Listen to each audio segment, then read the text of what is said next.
Bum bum ba da da da dun da da da da dun dun da da da da. Start spreading the news. We're live, aren't we? I'm leaving today. That's right. Yeah, that's nice. Welcome to your Frank Sinatra TTRPG cast, where we play all the different characters as Frank Sinatra in the RPG. In coincidentally, Taylor, I would say the only Twitch-based RPG stream where we don't play an RPG ever. Yeah, is that a thing? No, that can't be right? There's got to be other RPG makers out there who also don't. Yeah, but I think they play games also. We did play a game, sorta. We did play the Quiet Year. Yeah. It's not the same. It's TTRPG related. Yeah, we are adjacent properties. Adjacent. That's the word I was looking for. I don't know. Maybe we should try and throw together a live stream of something. I don't fucking know. I don't feel like that's a good idea because I can't get involved in another fucking game. I just got myself into another one. Oh, did you? Yeah. Are you doing the work one that you were telling me about? Yeah. So we're gonna do I told them that we could do it kind of bi-weekly, and then if I had stuff coming up with Cyberpunk and stuff, I'd probably have to cut out certain times of the week that we planned on. But they're in a hiatus with their current game right now, and I was like, all right, it'll be fun to play. For sure. Yeah. So yeah, we'll see how it goes. I think I'm gonna run you guys through on off weeks too, the same thing at some point. Once I can slowly weasel in another game without Adam losing his mind on me. I'm pretty sure Adam is going to murder you. Oh yeah, welcome to TGS. You know what I've been saying a lot? TGS games. TGS games. Which I realize is saying the ATM machine. Terramundi Game Studios game. Yeah, I realize it's saying the ATM machine, but it does flow nice, doesn't it? I mean, no, I'll give you that. TGS games, that sounds like maybe we just need to change our name. I mean, it would be when Millions of Dead Cops changed their names to just MDC, and they were like, oh, we're actually this, we're actually this, we're actually this. It's actually, we're just three gay kids driving around in the 80s on a national tour who don't want to get pulled over by cops down south in a van that says Millions of Dead Cops on the side. Right.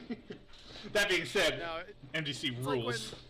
It's like when Andrew Jackson Jihad changed their name to AJJ. And they're the name could mean anything, and you're just but it doesn't. It doesn't, though. And I'm there for it. I mean, good for you. Yeah. I appreciate the intent, but I don't think you accomplished what you tried to accomplish. But yeah, welcome to TGS Games, to Terramundi, the Terramundi Twitch stream, where every week Corey and I are building up our new tabletop role-playing game, Vault Peddlers. Corey, we got a prepared episode for once. We both went home and we did homework. Yeah. And we're gonna basically spend today's stream showing off our homework. Question first, Taylor. Yeah. Who completed their homework first? Oh, you. Yeah. I did mine this afternoon. It was you. That's not even close. I'm a good boy who gets lots of cookie points. No, all over the weekend, Corey, I was watching my phone and I'd get these Gmail notifications for notes that you had put in on yours, and I went over yours and you have paragraph descriptions of each one. It's gorgeous stuff, and then mine are okay. Actually, I read through some of yours. I think it's very interesting the different approaches we took. Which I think is probably indicative of where we came up in tabletop games. Yeah. what were the games that reared us. Yeah, for sure. Yeah, I don't know. I think it's very interesting. How do you want to do this? Well, I mean, so what we did, just for viewer clarification, is we split up. Today we're doing just the feats centered around character histories, which are basically kind of like backgrounds, like that your character takes on character creation. And I'm pretty sure it's going to be an option in advancement, but we'll get to that later. But this is basically stuff like I'm a former sailor, I'm a military vet, whatever. And we divided these things in half. I took the first half from clergy to, I think, like the merchant class, and then Corey took the latter half, which was like nobility going down to veteran. So I don't know if you want to just do these in alphabetical order. We can just kind of get mine out of the way. Well, let's talk about a couple things first. Like one thing, like we talked about after we created the first set of feats that I think we actually made those wrong, and we should go through and remake them, all of them, all the way. Ah, the joys of making tabletop games. Why did we make them wrong? Because I think we were thinking. We were on the idea of feats and the idea of like thinking mechanically sound things through, which is great. But we didn't like seat them into, especially because we did species feats, and we didn't like seat all of them into the idea of like, if I'm taking a feat on character creation for my species, I want it to color the kind of one of these I am, you know? Like we did it with the latter half of them, but like I want to know like what I am, not more than just my personality. Like I want to see it in the physical world, see it in the start to color things in that way. Have like a narrative lore explanation for like each of these feats. Well, yeah, like in Dungeons and Dragons, when you pick a Dragonborn, they're like, "What color Dragonborn are you?" Like that kind of shit. Like yeah. So I would like to re-examine those. One thing that I approached these feats with was the idea of approaching them from different mechanical angles as well, to see what kind of vibe right with the game, and we'll touch on that when we get to the actual feats that I made, but I was trying to approach it in a way that we had like a wide breadth of styling of feats that we could choose from to kind of try to figure out what vibed best for us. And it also brings me to the topic, and I realize I'm talking a lot right now, and I apologize, of like, I think I figured out a good way to handle making a shitload of feats, which is like, we can have like trees off of these feats, and like they grow out and then have other trees grow out. Maybe they grow together, but like, you have to take this prerequisite feat in order to reach this higher level feat, and maybe you need this one too. Like I think it makes things grow in such a way that it feels a lot more natural to create than just like trying to make 500 feats. Sure. I mean, that kind of feels like the way they do skills in Mothership. Is like you have to have like certain prerequisites to even be able to access like some of like the higher skills and feats, which I don't know, like that makes perfect sense to me. I don't have an issue with that here. Our job for today, just to clarify though, was really just to get down a couple of basic feats for each of these histories and species. Yeah. And this would be, we're prepping right now for, we're gonna do a test play of just character creation. That was the overall goal of what we're working towards right now. Yes. Like, and that was another reason why I like mechanically kind of tried to do a wide spread of the kinds of feats that we are going to make, because I figure in the playtest documents we can hey, what kind of feats appealed to you, and we can like visibly see, hey, which one did people like go towards, like what did they gravitate towards? Not that we should automatically pick those ones, because what were we reading about that dude sent to I posted on Reddit, and some dude was like, actually a bunch of people were like, what did they say? They were like, just let your playtests reviews alert you to an issue, don't listen to what people have to say about solving it, because the people are good at noticing issues, but they're bad at solving that. I mean, that's probably really good advice, though. Yeah. In all honesty. I'm down with doing this alphabetically. I think that makes a lot of sense. Okay, yeah, cool. So we're going to start with mine then. So I start with the clergy thing. In the clergy options, clergy table, we basically have two options. There's either tech oracles, and there's the seer and prophet. Now, for each of these, what we've done is we've made at least two options. And the idea is that way, no matter what somebody picks, they'll have a choice that they want to make as far as when we test play character creation. So I've made two here. The first one, inherent access. You have the ability to communicate with old tech to a limited extent. When attempting a networks roll to communicate with old tech, you may choose to re-roll if you are unsatisfied with the result. You have an issue with that? No, I have a clarification question. Yeah. So you may choose to re-roll once if you were unsatisfied with the result. Does that mean after you succeed, after the declaration of whether or not you failed or succeeded, or does that mean you have to do it beforehand? Like before the GM says anything, you got to be like, oh no, I want to re-roll that. Ooh, that's a really good question. So in my head, I had definitely had it as like you can re-roll failures, which maybe that's what we should put on there just to make it a little bit more clear. I kind of like the idea of like before it's declared whether or not you failed or succeeded. Well, yeah, I mean, I think if we do that, then we would need to clarify taking like the higher of the two or taking the lower of the two. Because here's the thing: if we're keeping the higher of the two automatically, then I don't think it matters if it's before or after the GM announces. Because I mean, you can just you can just automatically say, well, yeah, I'm just going to re-roll it, and no matter what, I'm going to take the higher one. Oh, you know what? We should put a pin in this, because I actually think I have a solution for that in some of mine later on. Cool. Yeah. I'm just going to put a note here.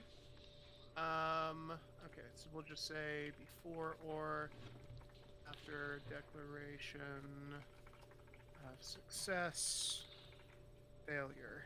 Because one thing I've been thinking a lot. Actually, I'll get to it when we get to mine. Okay. So next one is friendly reading. Old tech security systems are more open working with your influence than other people.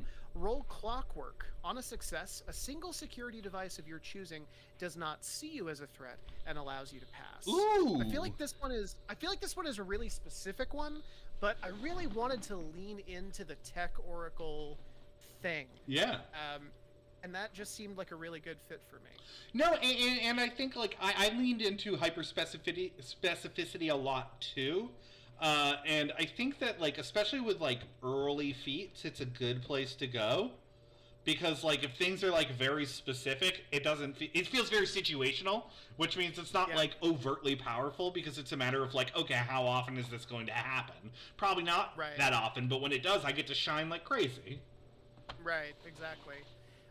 And that was sort of the idea. I also like that this sort of just leans into like the lore. When I imagine like the tech oracle, this is definitely somebody who is like very attuned with like old mysterious technology from like the old world. And I don't know, I liked that little bit of flavor to the tech oracle, just history in general. Ooh, I just had an idea. Okay, what is it? I'm just gonna put a note. Okay.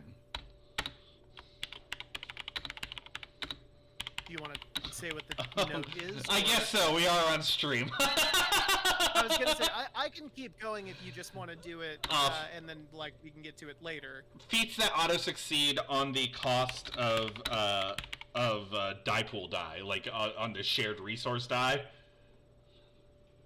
Okay, what about him? Well, I just thought that it was a neat idea to include in certain feats by like using. Oh, like a type of feat. Yeah, like just a type of feat that we're like, okay, you can automatically do this. You just got to take a dice out of the pool, remove a d4 from the die pool, or something like that. I just thought it was a neat idea. Just wanted to not forget it. I like that a lot. Hang on one sec. I'm gonna go up here and I'm gonna put a note on the actual feats like title header. Yeah. So types of feats. Oh. Automatic success. At the cost of a die, d4, d6, etc. And the die pool. Okay, cool. Hell yeah. Okay, I like Tech Oracle. All right, sick. If I were to pick one, I would take Friendly Reading because I'd be a friendly little robot man. Yeah, it's tight, right? Okay, so Seer Prophet.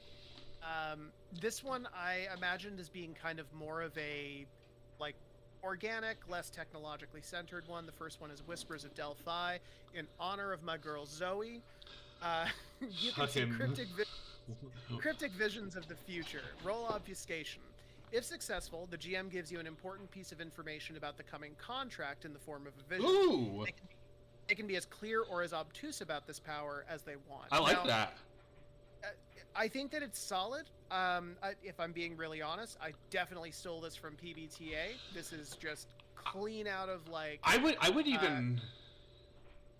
even go further. Like, just fucking heist it completely and just say at the beginning of an arc or something. Beginning of a contract. Yeah. Okay, yeah. One sec. Why not? Fucking steal it. They don't own ideas. What are they gonna do? Sue us? Beginning of a contract. Okay, cool. All right, and then this one I'm very excited about. Fraud. You aren't actually a fraud. I like this one. Your ability to read people is just very, very good. In combat situations, roll deduction. On a success, you learn the enemy's stance and any special abilities they might have. Neat. Cool. Okay. So we're going to move on then to Cursed. We have the Demi-Noct, which I actually had to reach out to you today to find out what these things were, because I remember we have talked about the Demi-Noct since like our first stream, and I completely forgot what they were. They're my magical little half-orcs. Magical little half-orcs that like have masks of metal? Well, so like I just dipping into Lore Town a little bit. The Nocturne were basically like this idea I had for like sky pirates that like sail across as a scourge on the sky on these magical ships that they like anchor on mountains and don't really deal with anyone, but then they fucking like raid villages and shit. And I had the idea of them like in black robes with fucking sabers and like these twisted metal masks, and they don't talk, and they're basically like filled with, I don't know, like I had an idea that like they were filled with sand, like in what do you call it, Hellboy, that dude. Like that's the kind of vibe I was going for, but like more magical. So like belts and buckles and shit, and the idea was that like the Demi-Noct, like in my head, were like sort of like half orcs or half orcs basically, I guess would be the best. Where they're like their parent. In this one, it would be like a magical curse. They're like tainted with it. They're not one of these things, but they bear the mark of that. They're born with like these like twisted metal masks affixed to their face, and so they're kind of like, you know, they're not bad people, but they're treated poorly probably. For sure. So I took this and I ran with it. Yeah. And I gave the masks sentience. Nice. They're basically, so I took this idea of like the Sky Pirates is tight and all that.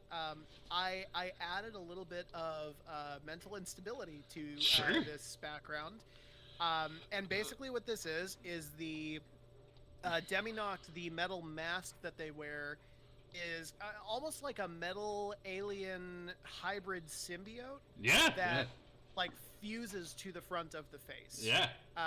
And so the first one is the little voice in my head. Your mask is a vessel for a sentient spirit of your choosing. Describe the spirit and gain a +1 in a skill of your choosing. Explain how the Deminoct helps with this skill. Ooh. Yeah, that's got, like, cool narrative consequence, too. Very much. The next one, and I'm worried that this is the only thing. I'm worried that this is maybe... I'm focusing more on the metal mask. 2 heads are better than 1. Choose 1 skill and evolve the dice evolution. Looking at it now, it just seems kind of lazy. It just seems like maybe a revamping of the previous one. So maybe we can edit this and do something with the Sky Pirate theme. Well, I'll tell you what. Let's just highlight it, do a comment to edit, and then we'll keep moving, and then we'll come back to it at the end. All right, that sounds good. So repetitive. All right. So, the Awoken. The Awoken are basically human beings that, in the original lore, we had humans as being totally wiped out in the initial cataclysm, and then, like, they're awoken after coming into contact with, like, cosmic star shatter forces that have given them magical powers. So, the first one that I have here is Touch of Kaja. The name itself is just a little bit of adding lore. I sort of imagine Kaja as sort of like this god that is worshipped in some region of Eba or another. Your time in slumber has left you exposed to cosmic energies, granting you limited control over an element of your choosing. GM discretion applies. When attempting to control this element, roll Magam. Now, Corey, I actually need your help here, because what I have done here is I've basically opened the floodgates of magic use in this game. Like, So we've danced a lot around magic use, but this is going to be the first time that we have a feat that is literally like, this is how magic is actually used in this game. I don't know how to go about it. Well, I'll tell you this much. For a background, I think we need to either... So this is how it would have to work. If you want it to be control over these items, or these elements, I think you have to specifically state what it is you are doing. Like, and like the damage it causes, you have to get, if we're going to broach the subject of magic, I think you have to be specific in the causal effect. Yep. Instead of having a sort of catch-all of being able to control an element, because, like you said, we are broaching the subject of magic. Magic very much exists in the universe. I wonder, and maybe this is too close to your second one here. I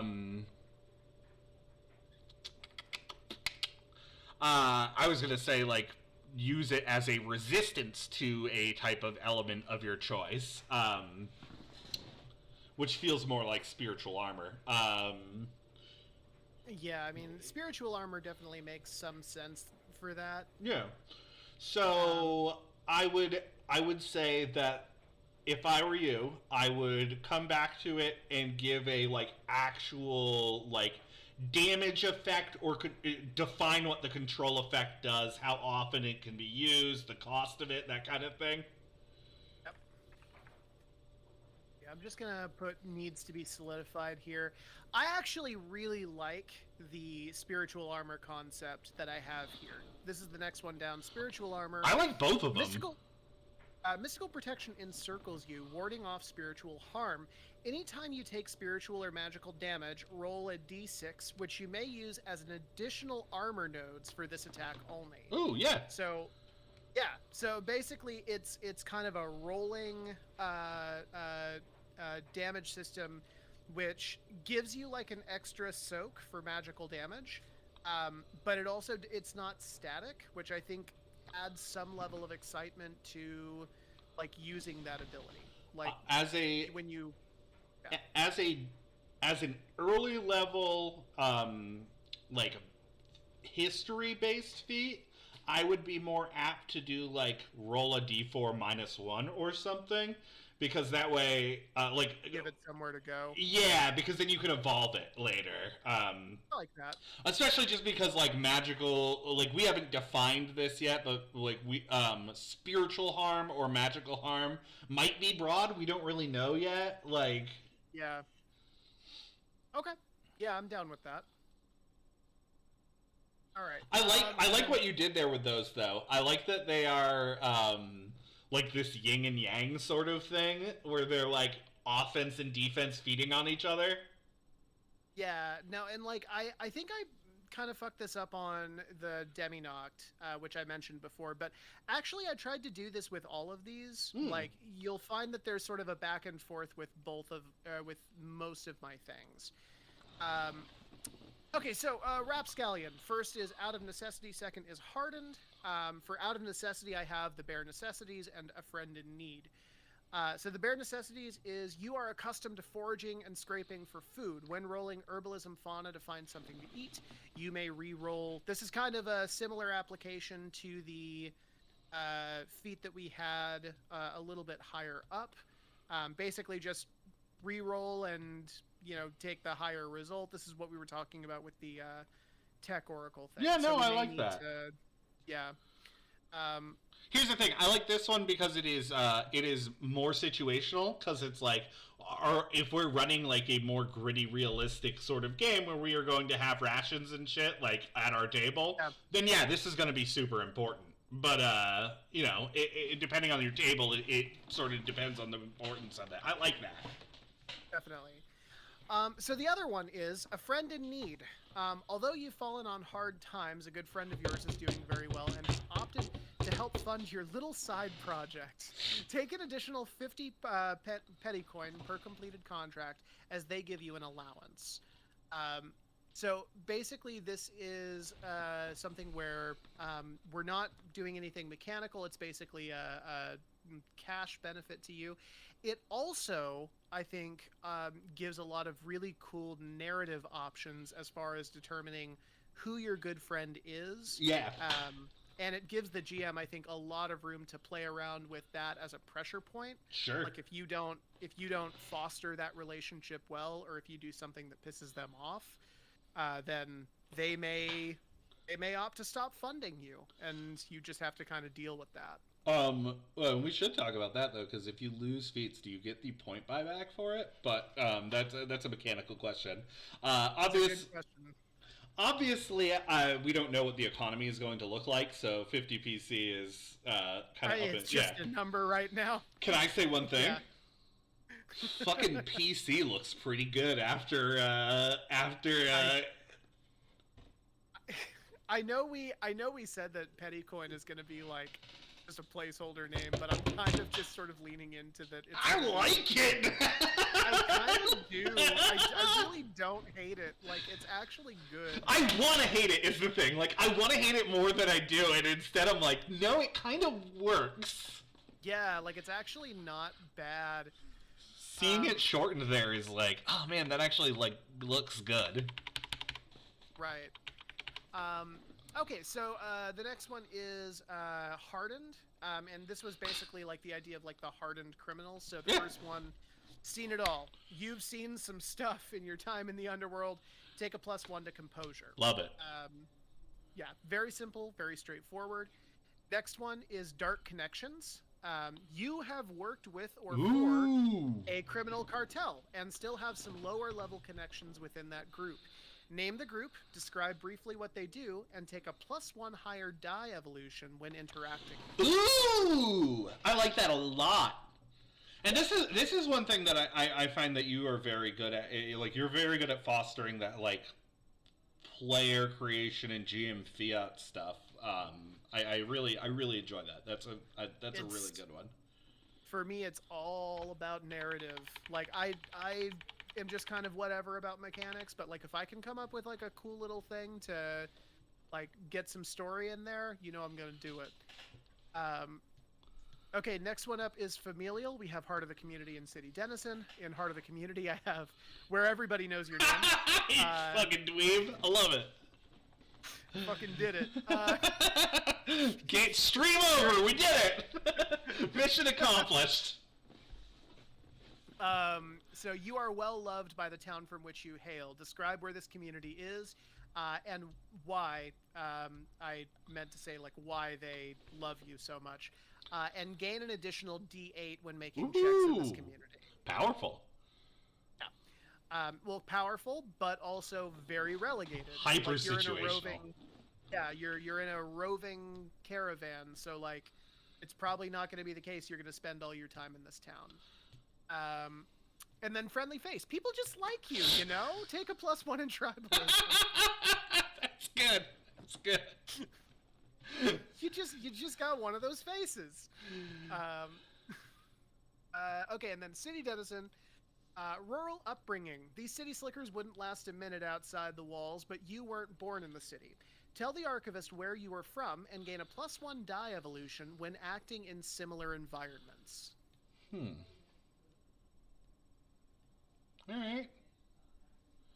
Feels very... So my only thing is, it seems kind of similar to Where Everybody Knows Your Name, except it's broader, and you can just use it like whenever you're in any kind of a similar environment. So like, my worry there is I could say like, oh well, my character's from the forest, so like that just means I get like a plus like a die evolution whenever I'm in a forest. Well, and like, I would like to see it like, I would like to see more how rural upbringing affects like your penchant in the city. Like, I guess my only issue with it is it feels like city denizen, here's your feat for it, you're not from the city. And that is fair, yeah. But I mean, like, there's probably a way to loop that back into like working it with city-based stuff. Yeah, no, I think that can be reworked. Second here. And that's the other thing. Like, we built these feats with the idea that, like, we're playing around with these to see what works and what doesn't work. And I like that you have a, like, you actually also did what I did, which is you have, like, a broad set of approaches to how, and I think it's neat that we both lean towards that. Yeah, how did you become a city denizen, right? Yeah. Okay, cool. So then the last one for this is just a face in the crowd. There's little, if anything, that stands out about you. When attempting to disappear into a crowd, re-roll obfuscation. That's fucking tight. Yeah, I like that one a lot. Very simple, very straightforward. Hyper useful. Yeah, super useful, very much. All right, and we're at the last of my histories here. So I just saw the name of the first one on this.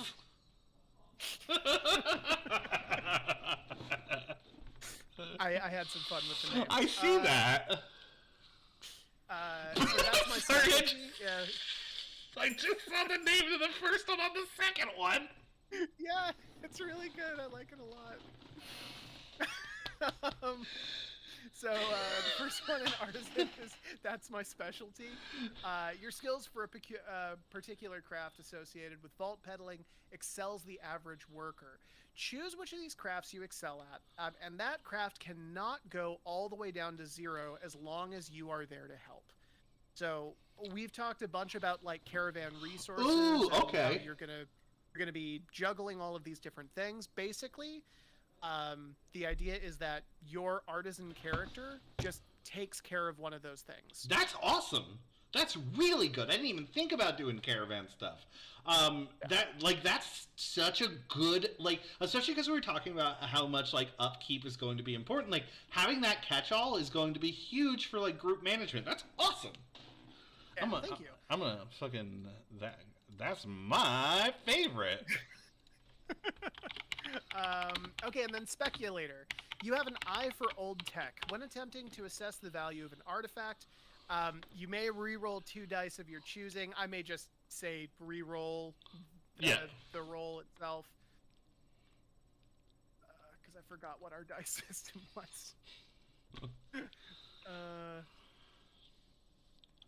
It's a mishmash of a lot of different dice systems, I'll tell you that much. It is. And then Magnate, which has my favorite fucking name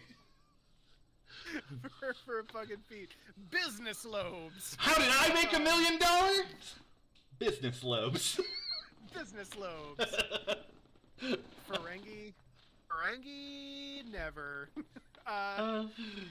You have a good sense of business and the expenses involved in doing business. When attempting to negotiate a point in a contract, again, you may re-roll your die. We actually have some similar ones.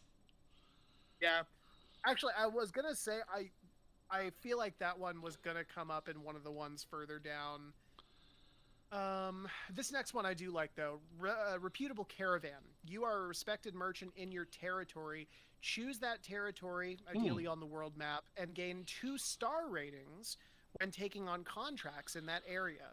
So basically, you can get, like, higher level contracts if you stick around, like, Vigil or whatever, because people know you in that area. I wonder if we should just have a 1-star rating and then tier it to, like, reputable, whatever the next word for reputable would be after that, to a second tier. You know what I mean? I feel you. Tiering it and keeping it low at the beginning. And then, like, but that one has, that one has a clear path forward, too, that I really enjoy. Like, yeah, for sure. At the end of it's like golden caravan, and like it's fucking dope. Yeah, it's dope. Tight. Hell yeah. Okay, so those are tight, dude. Thank you. I put it off for way too long, but I had a lot of fun doing them. All right, let's get into my dirty stuff.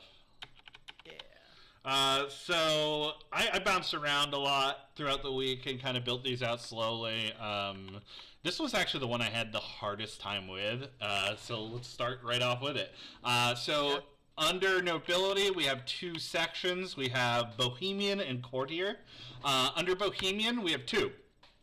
Confluence of the Builders, which is a life of leisurely pursuits has had you engage in passion and interest instead of necessity and hardship. What you may have lost in physical prowess, you have gained in parlors hosted by the interested and obscure. Remove 1 rank in either clockwork or ferocity and receive an additional feat in alchemy or appraisal. Okay, so clarification question here. Yeah. We're doing feats for every skill? We are going to do feats for every skill. We are going to do feats for every skill. Dear sweet God. How is that going to work? So, like, you get, like, 1 ranking in alchemy, and then you get a feat with that ranking, or...? No, you'll just buy feat. If you go to character creation, we have feats cost at, like, 7 or something. But you'll just... and then we have, like, upper level ranking ones, too.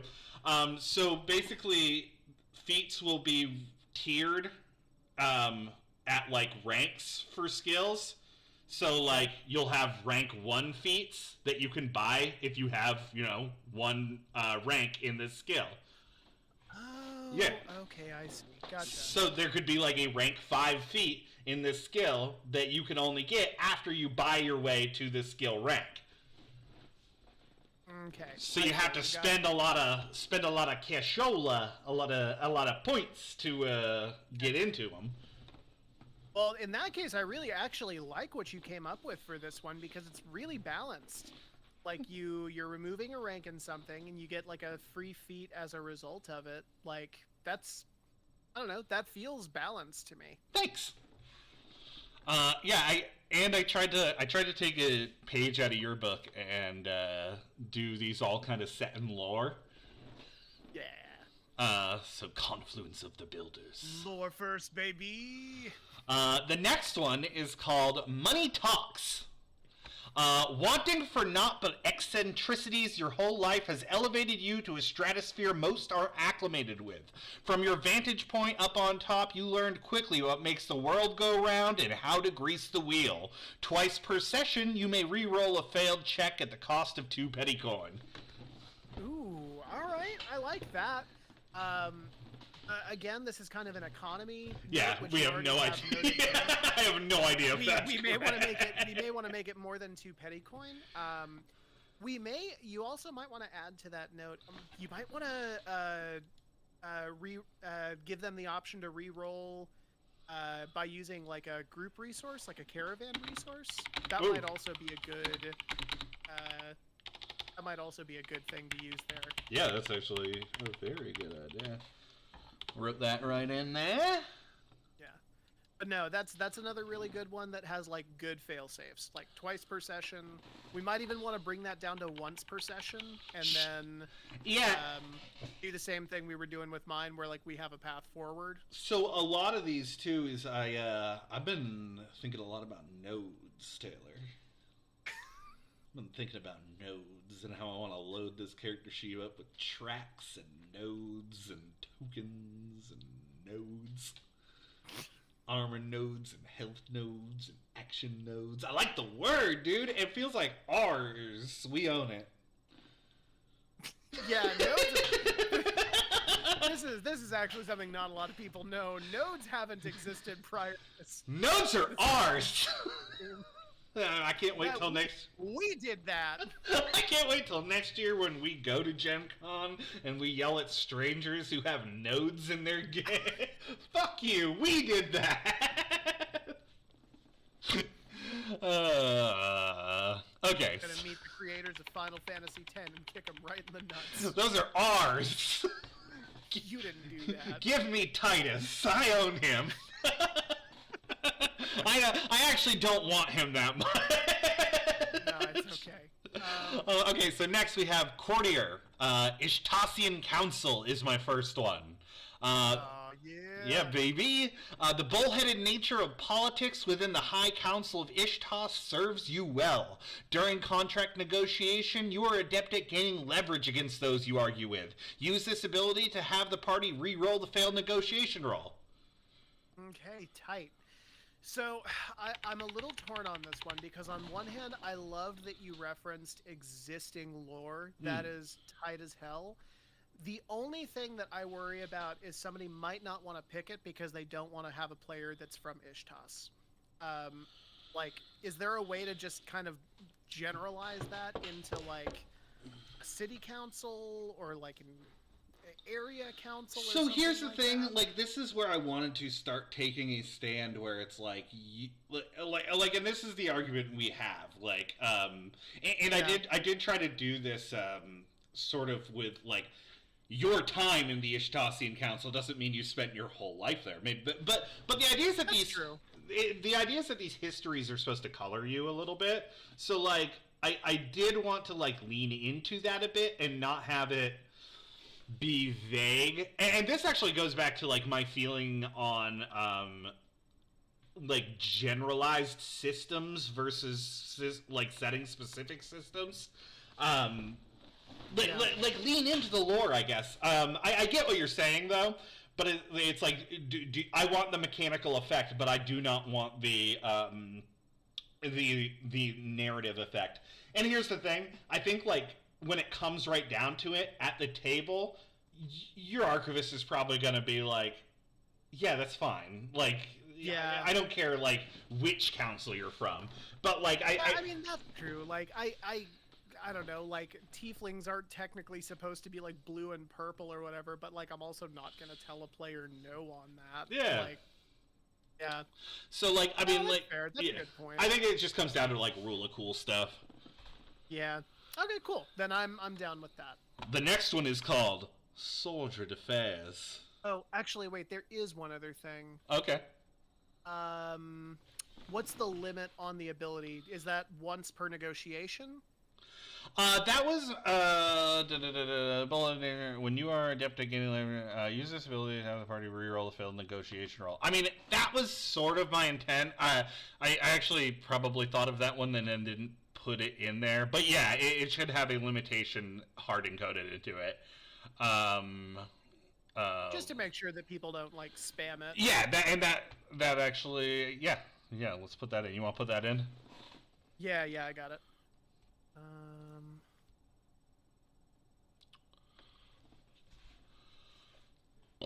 Soldier d'Affaires. Times in the Iron Courts of Vigil. By the way, Iron Courts of Vigil sounds so good. That's 1,000% a thing. That's 1,000% a thing that is in the canon. It is lore. Times in the Iron Courts of Vigil have had you face to face with the most nefarious and deadly of criminals, vagabonds and monsters. Some even speculate that the courts reach into the affairs of the Scourge of the Skies, the Nocturne.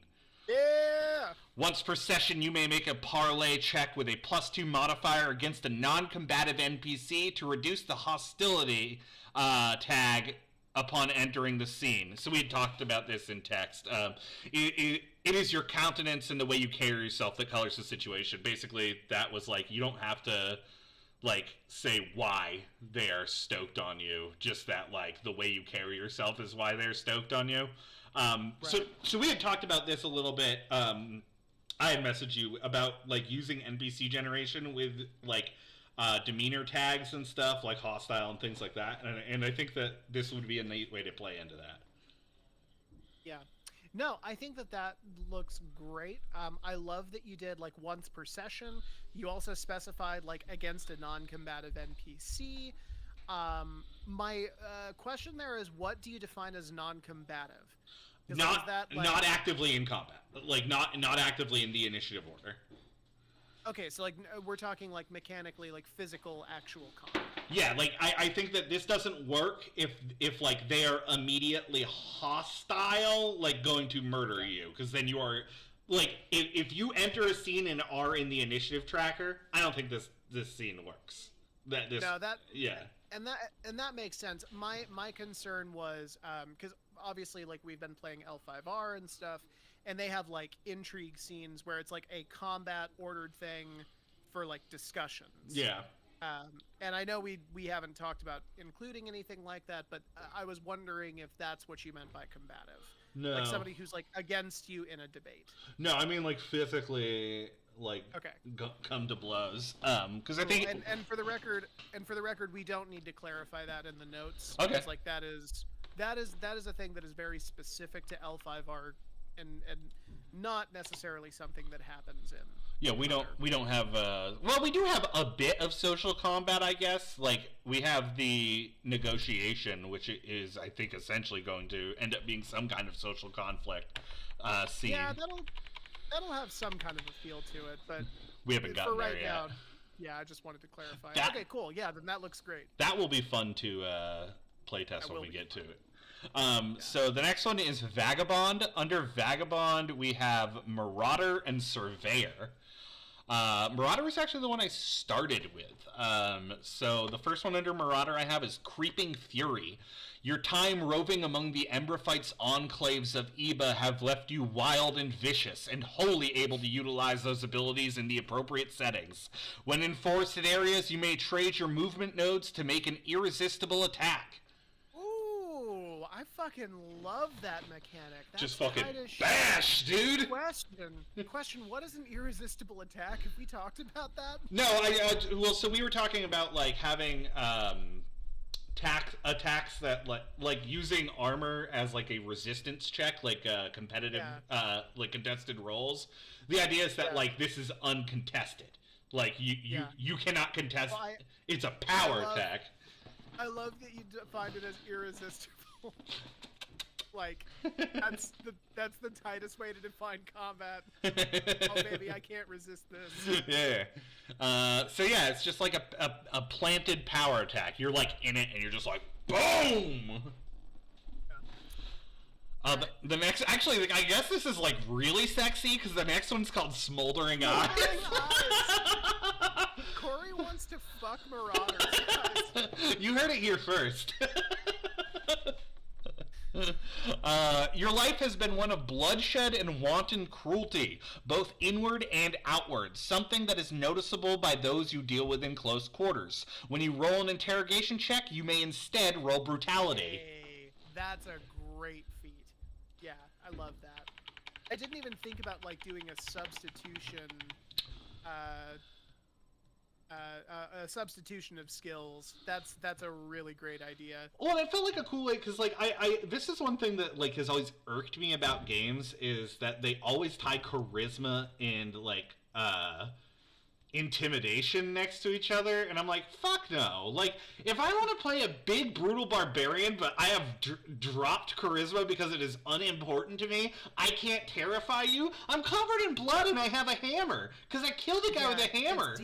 It seems like constitution and dexterity and strength would all play a much bigger role in intimidation than Yeah, like I guess I can see it both ways. Oh, he said bad words. He said a mean one to me, and it made me... Oh, he cussed at me, so I gave him my stuff. That guy called me a dick so many times, I fucking shit my pants in fear. So, the next one is Surveyor. We are still under Vagabond. Surveyor, I have the places between. A life of road-weary travel has put you well out of bounds of civilized society. Escaping the ever-evolving beasts of Eba is something you are quite used to. When using the escape intent, take -3 HP nodes instead of -2, but get +3 movement nodes. Oh, that's really good. You played with movement a lot. I didn't even think of doing anything like that, but that's a really good mechanic. I was thinking about nodes a lot. In fact, I messaged... Really into nodes. I messaged you last your night. Child, your creation. I messaged Taylor yesterday and just said, health nodes, armor nodes, movement nodes, action nodes. Apropos of nothing. It's fun to say more than anything else. Nodes. I got a wicked node problem. My health nodes are really bothering me. I wish they wouldn't. So I also have an Awoken one. Okay. Surveyor, Halls of the Awoken. Many times in your life you have found yourself within the cracks of this world. Whether you began a new life here or learned its secrets through plunder, you have pressed into some of the vaults of the glittering courts and gained some insight from the Awoken. At the beginning of the session, the Archivist will relay a pertinent piece of historical information concerning the contracted adventure. Taylor, we made the same one! That is the same feat. Yes, it is. God damn it. Okay. We both Is that even for the Awoken that I did that? Oh, I don't know. No, I think you did it with... Oh, maybe it was.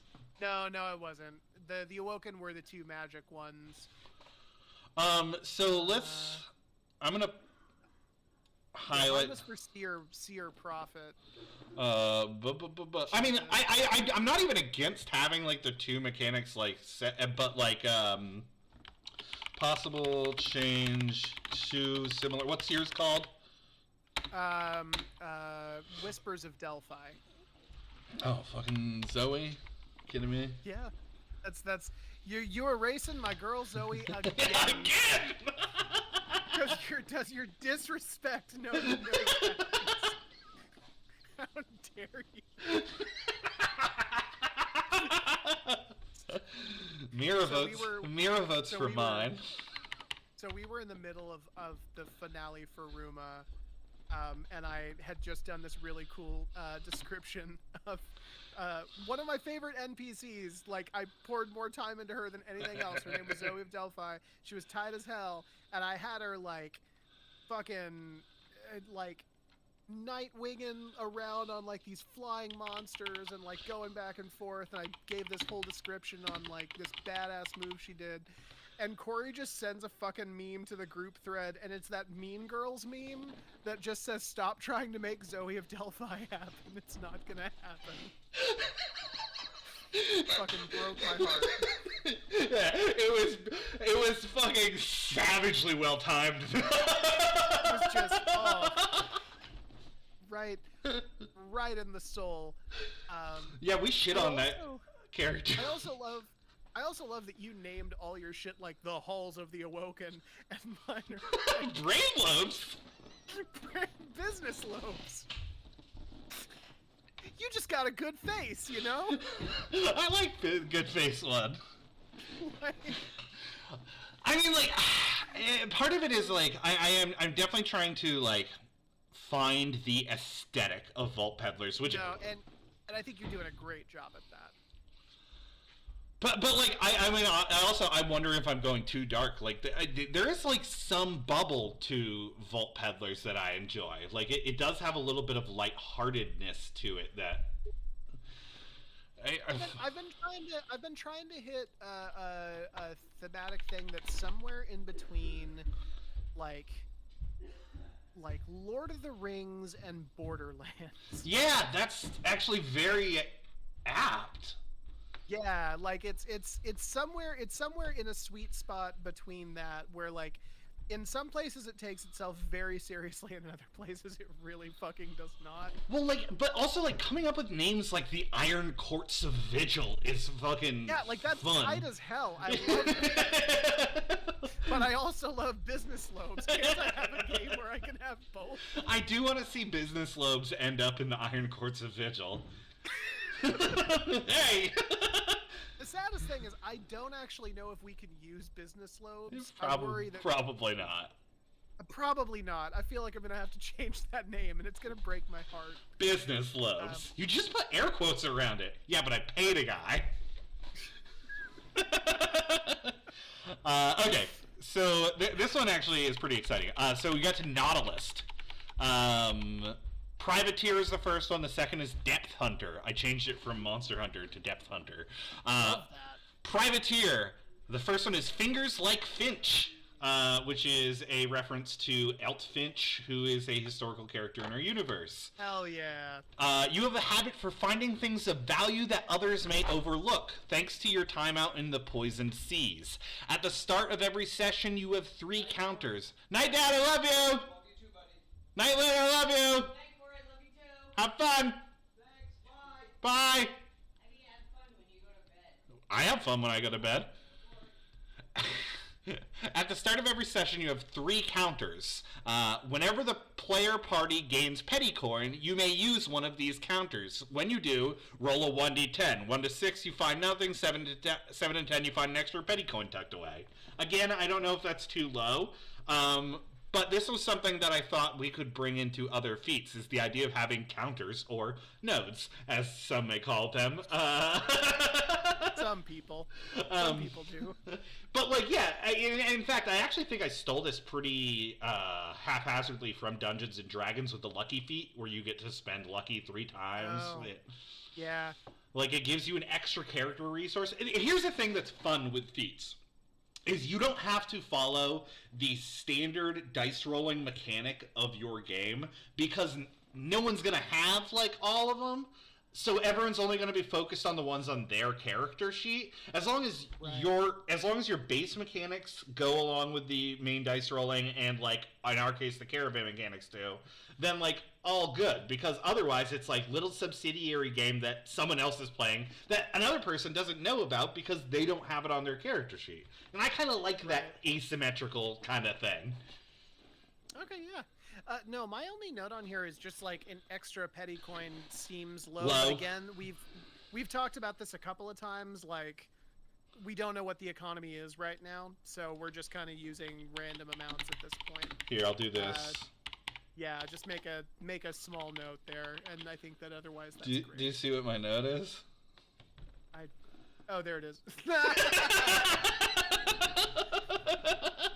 There you go. That's what it should have been called. That's what you would have named it. That actually, hang on, that actually reminds me. Is that what you're calling business lobes? No.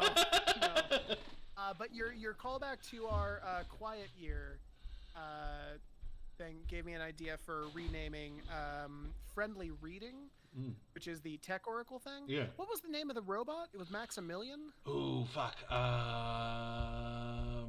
I'm gonna have to look at your notes, because your notes are usually better than mine.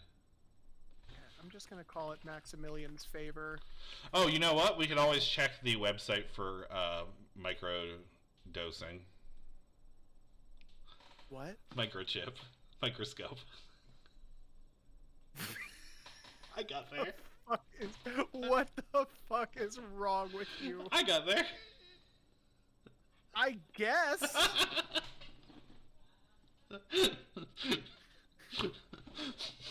Microdosing. Fucking God. We're gonna play a game. What's it called? Microdosing. What? Microchip. Huh? Oh, it's microscope. Sorry. Microdosing. I was like, what the fuck is going on? I don't think we did mushrooms. Okay, here we go. But yeah. I mean, like a lot. Augustus Gloop. Augustus's Favor. August's Favor. Ooh, change it to August's Favor, because you know why? Actually, you don't actually have to do that. It's just I've been reading a lot of Dune, and you know how in Dune you don't know this, but because it takes place over thousands of years, Frank Herbert changes the names of things ever so subtly throughout the books, and it's like pretty dope because that's how names work and like titles and stuff. It's cool. Like Arrakis becomes Rakis later on, and you're like, oh, that's and then you're like, oh no, I see what you're saying. It's like a cultural thing where like people start calling him August. Yeah.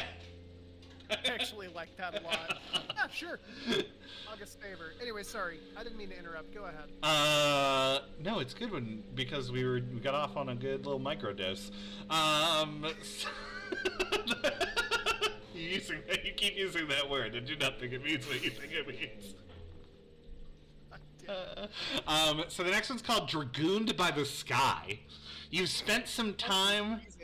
Right? You spent some time serving the nefarious vessels of the Nocturne high in the Eva skies. Though you may not remember the specifics of this dreamlike time in your life, the effects still surge through you. When making a successful movement that utilizes grace, you may perform a free attack that utilizes the result of that die roll.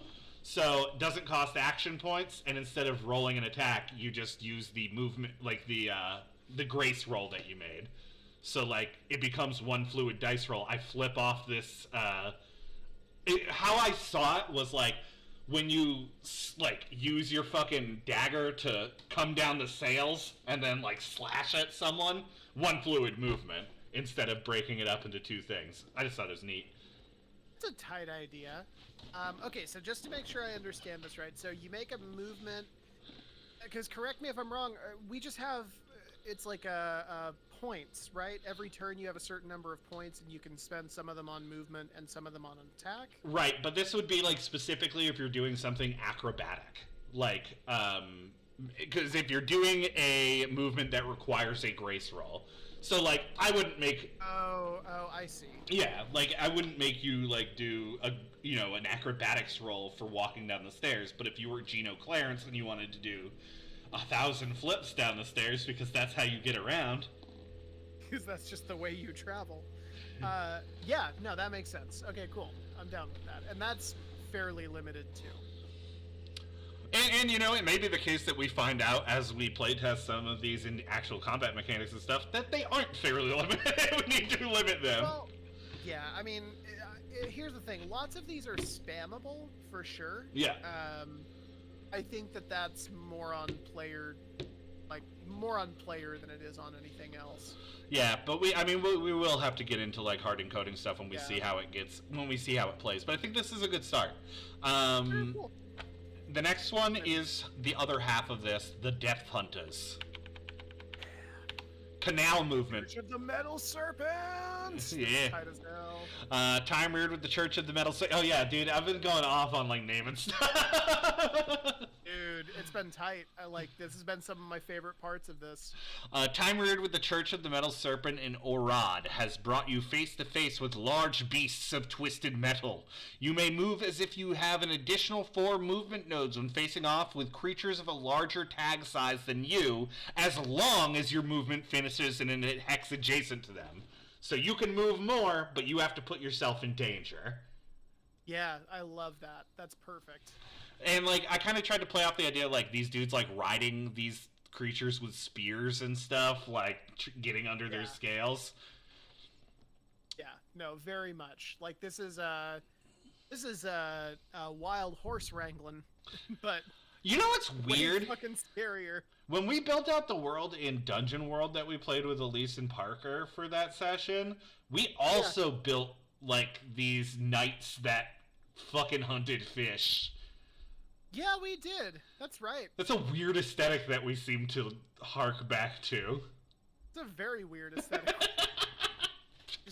I just want to ride a monster. Get off my dick. It needs to be in the water. It needs to be in the water. But fishermen don't get enough credit. Just flailing your arms. So the next one's called Voracious Pursuit. You can smell blood in the water. You know when they start to wane, and you know just when to strike. When an enemy combatant is in an escape intent, you are in an offensive intent, Combat actions that pursue direct harm gain an additional D4. So I love that. do you? Because I was wondering, you do have one up there that says you discover the intent of adjacent enemies. So this is like kind of at odds with that, in that it would have to be. And I grappled with this as I was writing it, with the idea of like, does the archivist declare his intent openly to the table, or do we decipher that through context? I had assumed that was usually kept secret, but I think even if you keep it secret, the enemy, this can still apply even if the enemy's intent is kept secret. Yeah, you're just archivist will have. I mean, again, it harkens back to that idea of like trust in your archivist. Which I mean, it definitely is. Yeah. No, I mean, it's just gonna be a thing where like, the players like make an attack, and the GM basically just tosses them an extra D4 and says, "Hey, here you go." Yeah, I like kind of just. I like that. Yeah, and then it's just kind of left up to the players to figure out why the GM just did that. Can we hard encode something then? Because this has come up at least two or this might be the third time where we're at issues with like this requires a lot of GM trust. I like the idea of like in the layout of the book having like maybe in that opening page or something being like trust your archivist or something. Like I like that quote being like our rule of cool. Like this idea of like putting trust in this person and them being cool about it. I don't know. Yeah. I am all for that. I will write like a billion essays on encouraging trust at the table. So our last four, I guess. So the next section is called Authority. Actually, no. Yeah, so our last two. Oh man. Authority, we have Operative and Veteran. Under Operative, we have Eyes of Ishtas. You have done your homework. For more than just this encounter, your whole life has been slinking in the shadows, eyeing potential, and taking what you can for the greater good of Ishtas. Once per session, when making an attempt to subdue a target, should they succeed on their resistance, they have to re-roll and take the lower of the two results. All right, tight. I love that idea. I didn't just want to call it kidnapping. Oh, because you're subduing them. Okay, Yeah. never mind. The only thing because I was gonna say like I feel like the Eyes of Ishtas like is gonna have something, but I didn't realize. I just didn't put it together that like subduing a target being like experience from kidnapping. No, that fits the lore perfectly. So it's got to be like a grapple check, a knockout check, something like that. Like you're subduing them or not trying to kill them. So. Yeah. The next one is called Iron Perception. You are adept at... Actually, sorry, there is one note here. Yeah, note away. We should hard encode, but not kill. Yeah, that's fair.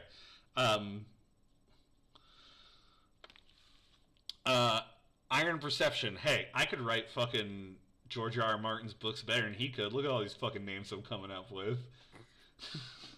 fucking cool, man. Iron Perception. You are adept at picking up on the idiosyncrasies of others. When performing an interrogation check, even if you fail, the archivist must give you some information of value. Okay. This one seems a little fiddly to me. I tried to go more into the PBTA route of things. For sure. I don't know. Style. Yeah. So my only worry about Iron Perception is that it's definitely it's really broad. Yeah.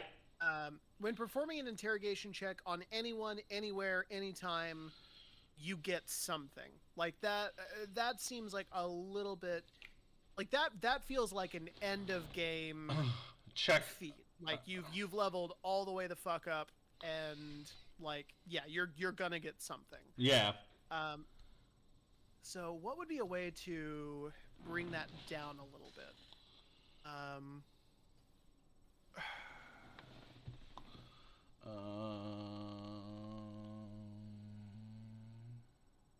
me see here. So, if you fail, Archivist must give you some information of value. What about one? I mean, one you could do once per scene. If we're going the stars without number route, we could go give it a count. We could go at nodes. There's always nodes. Put some nodes on this. Put some nodes on this. Okay, think about it in terms of like we're talking about an authority, like an operative. So this guy is trying to get some information out of somebody, and they fail, right? The person, for whatever reason, is not giving them that information. So that's the setup. That's the application in which it should apply. What do we get? Hold on, I gotta go to hold on, I gotta find our fucking attributes and skills. Yep. At that point, make a what are we, target dice value, right? Make a TDV check 10 deduction.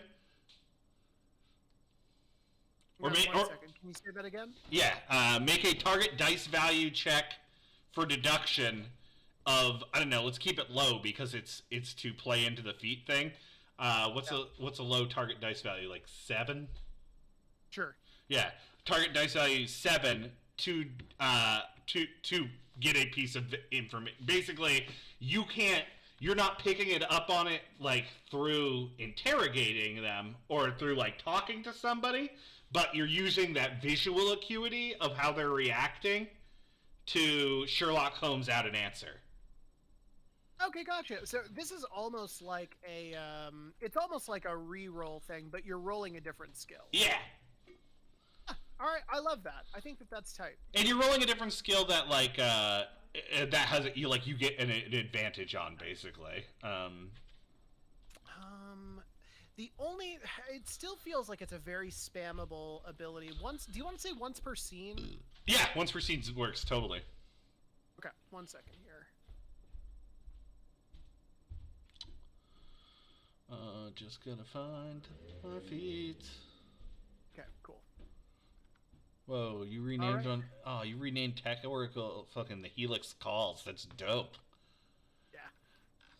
You inspired me. I was like, shit, there's like a whole like branch of lore and shit that I didn't even think about.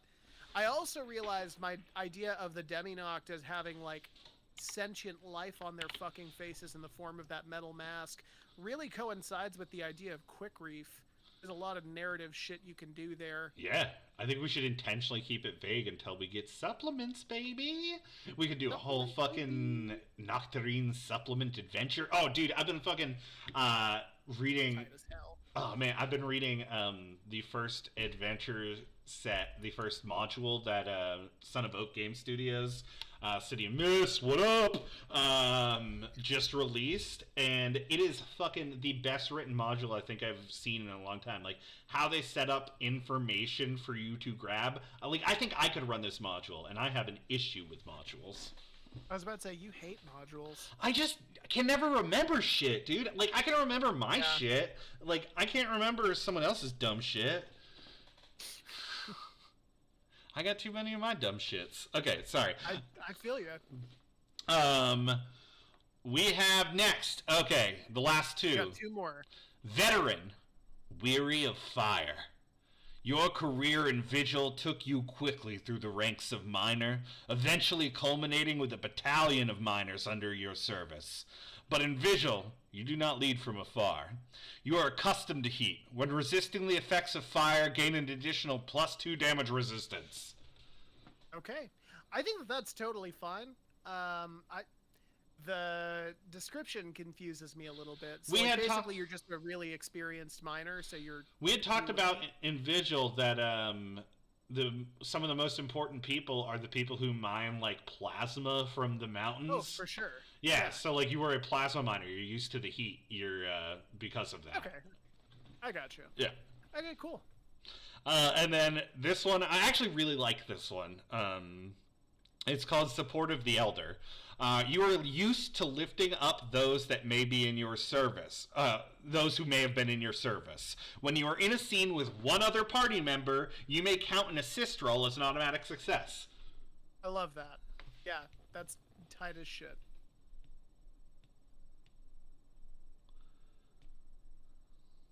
All right. Holy shit. Yeah, those are fun to write. No, these were actually very fun to write, and like, I don't know, it took me like an afternoon to do them, but it wasn't actually super terrible. I was just writing 2 at a time and just like, you know. That's what I should have done. But it is cool because you've given me a lot of cool inspiration for things to do when we start nailing down our province. Yeah. Feats, which are going to be next week. And like for things like movement and like action points and stuff, man, I didn't even think about that shit. And like that's a whole nother like set of cool tools to like get to play with. Yeah, I think like a lot of these, like thinking about them as you were reading yours and I was reading mine, like there were moments where I was like, oh man, like if I was like a character playing this class, this province, like that would be a cool background to have. Yeah, no, very much. There are lots of these that I would like kill to have. Like, I don't know, to me, Eba's really like, the lore of Eba's starting to come together. Like, the world's starting to come together, which has felt, like, up until this session to me, a little, like, disjointed.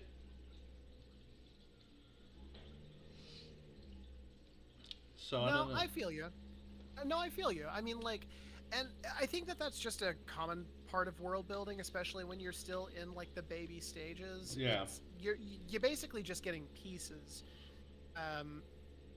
But I don't know, like every session we do this, every week we like make some kind of an accomplishment. Like I don't know, we're getting closer, and I can feel it every time. Like we're getting closer to a complete game. Yeah. Like it's cool to see that work out mechanically. So, yeah, I mean we're like throwing musculature on right now. Like we have a skeleton already is the cool thing. Like now.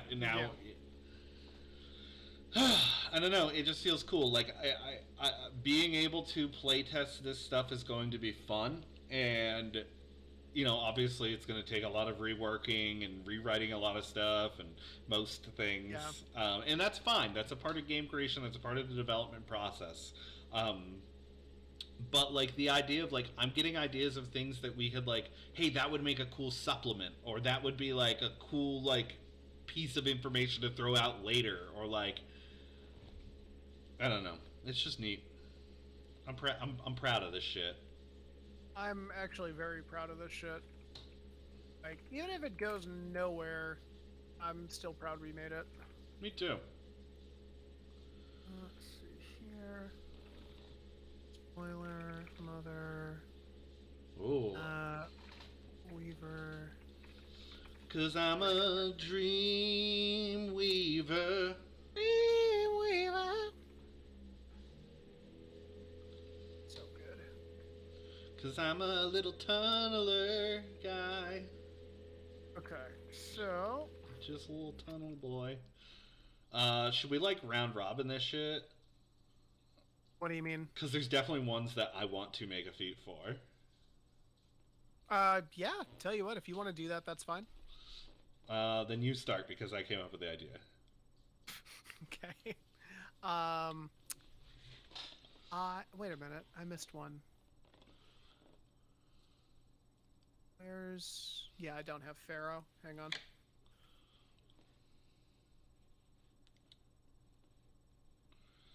I need to write down who's doing which one.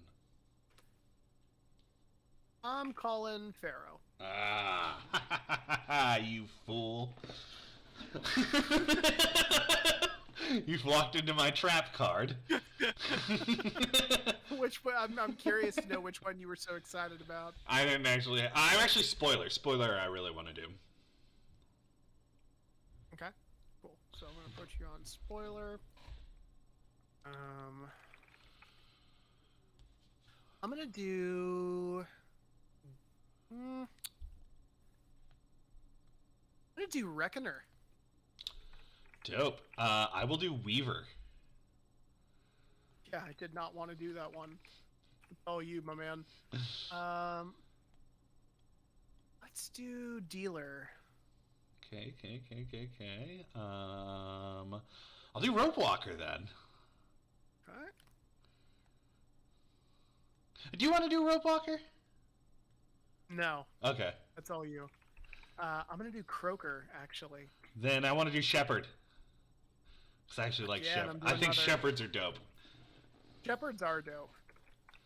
And Shepherds, as far as like the amount of like levers and switches you get to play with, Yeah. just because they are like in the position that they are in the caravan, that's so much stuff to do.